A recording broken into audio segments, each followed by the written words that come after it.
My guest today is a friend. I've known him for many, many years, and I've had the honor of being his guest on his show many times. And maybe about a year ago, he said, I'm putting together a book with Rabbi Urban Kutzoff called Powerful Prayers. And he honored me by inviting me to write the foreword. So they sent me the manuscript, and I read it. And I want to tell you, I am passionately sold on this book. It is a powerful book on prayer. If you're a believer, buy it. If you're not a believer, buy it. If you're an atheist, grow. You don't know all the answers, neither do we. If you're an agnostic, this book is for you. Because Larry King has contacted and interviewed the most powerful people in the world. You know, he is the world's only live talking show. And no matter where you go in the world, Larry King is there. And I want to tell all of you who are watching this program in, 200 countries, you know Larry King. So probably this is the first guest I've had on this show where all of those who worship with us anywhere in the world will recognize the face. And so I wrote a foreword. I'm proud of what I wrote. I don't think I'll take time to read it, but I just want to talk to Larry King. Larry King, come right up here. Welcome. Thank you, Robert. First, I don't mean to take over the show, No, but it's my habit. I want to just show that it's me.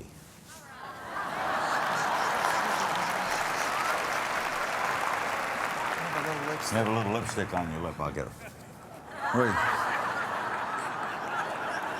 So, hey, don't laugh because Marlon Brando kissed me on the lips once. Did he? And I've never been kissed on the lips by a man in my entire life till Brando. And I have to be honest with you, I can't stop thinking about him.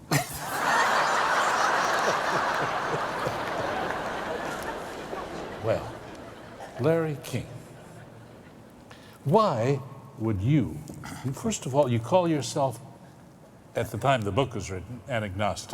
What is an agnostic?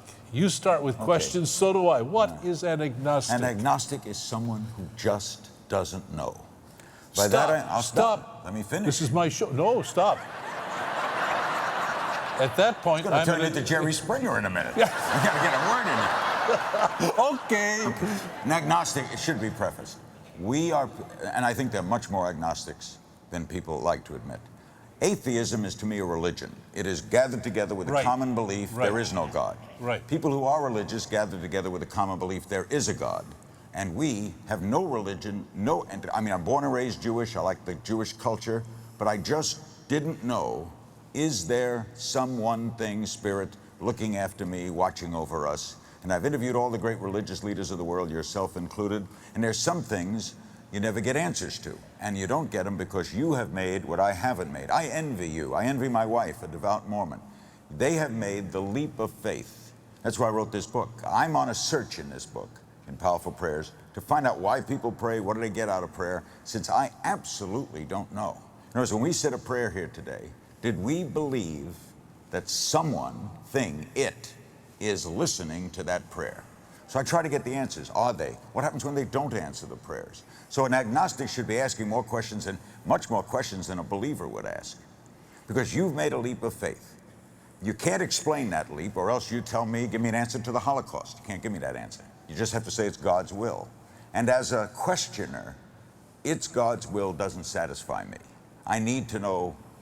The other night I had a lady on, a wonderful lady, a believing lady, and she was talking about all the joys of God. The sun in the morning, this beautiful day. What about last night's tornado?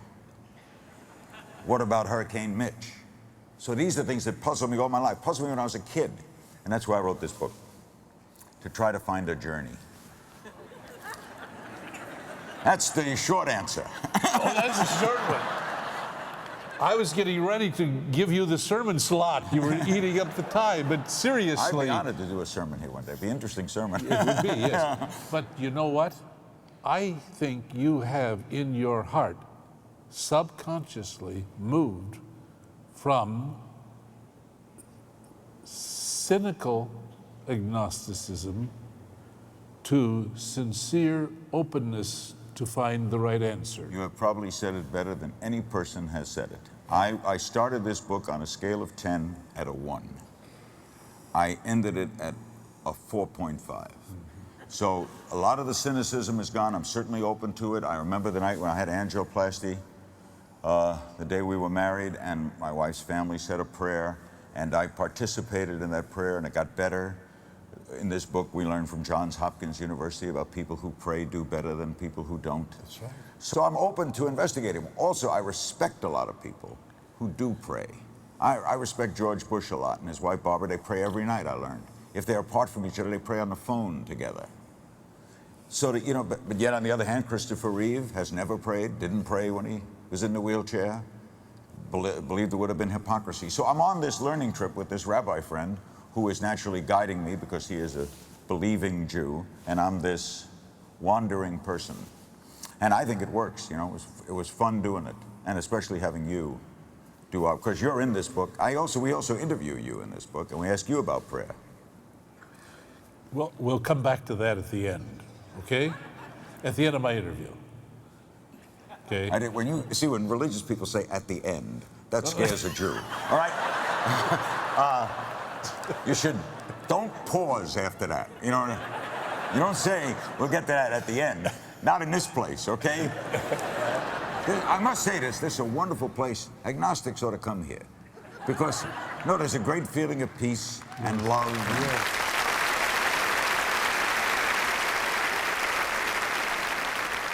Do you know what I'm convinced? We have so many people, our market, who listens to this Hour of Power? You know, many people who are agnostic. Because they're intelligent. Right, they're open. And if you're intelligent, you ask questions. They're educated, not indoctrinated. It's quite a difference. One thing I've always enjoyed about your messages is that you never pounded into me. I have never heard you say, the Lord is going to get you. You know, or... He might, but I don't say it. No,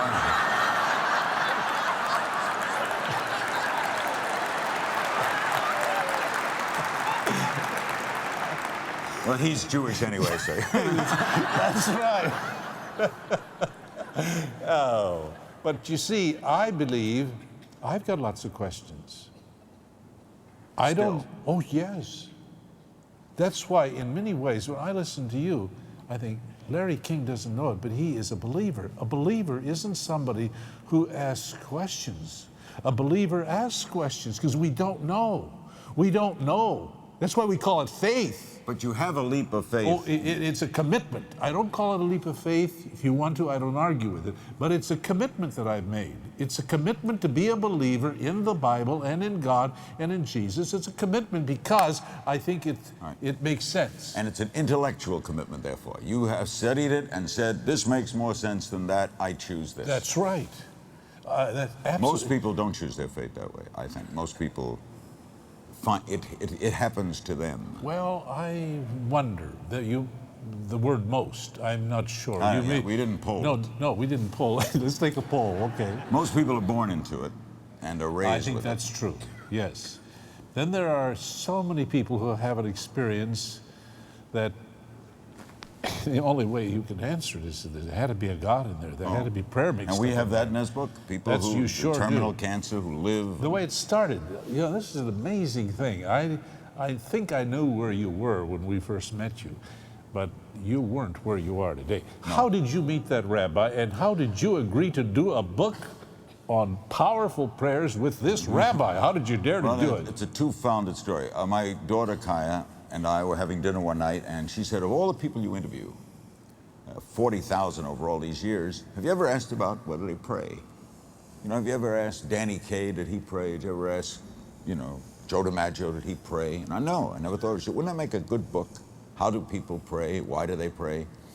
And so where do we begin with this? And Rabbi Katzoff, who's with Asia Torah, they educate people new to Jerusalem from other countries. I did a telethon for him in Los Angeles.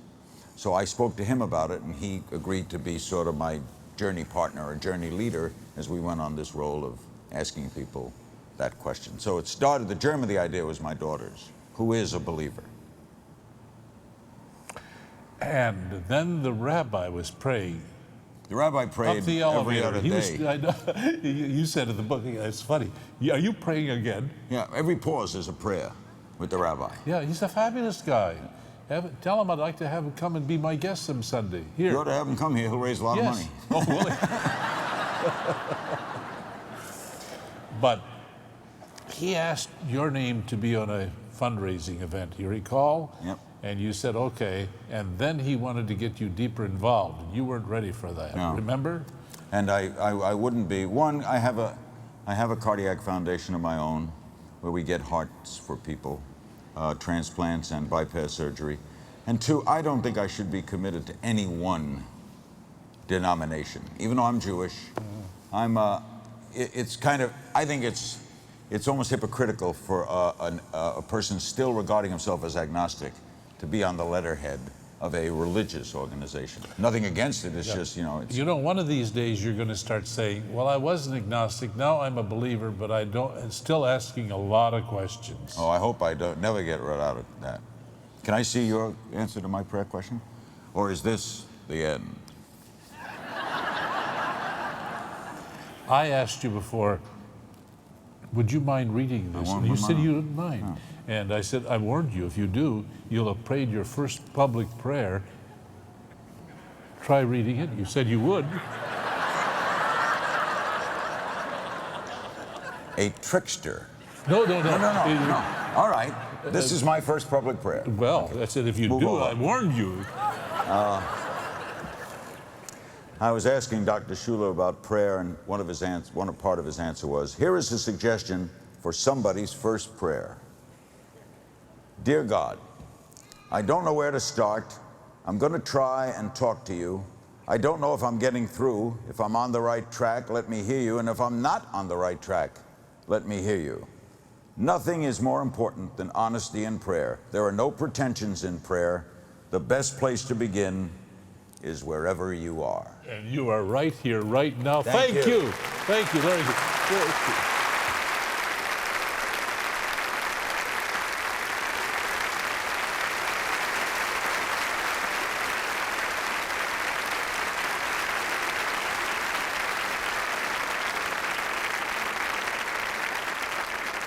It's tough to get out of that interview into a sermon. I'm still having fun mentally with the memories so fresh with Larry King. Applaud him again. Thank him for coming.